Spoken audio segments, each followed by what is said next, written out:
Watu wa Bungoma na wahatarisha, msifanye mchezo wa pata potea kwa kiti ya governor 2027.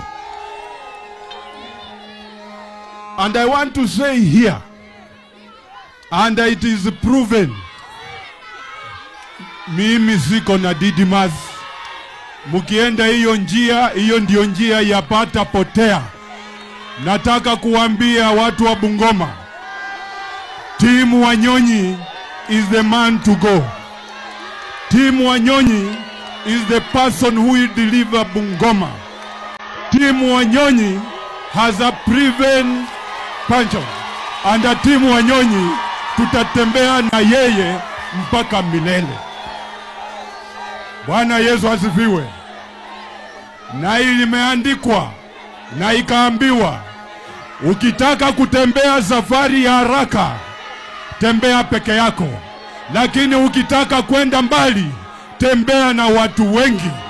Hapo ndio utaenda mbali. We cannot gamble. We cannot gamble. And we cannot gamble. Bwana Yesu asifiwe. That is the way to go. Na mimi nawaomba kwamba hayo ndio mambo yaliyoko na hivyo ndivyo kutakuwa. Nenya furibusa Samana na Zavanga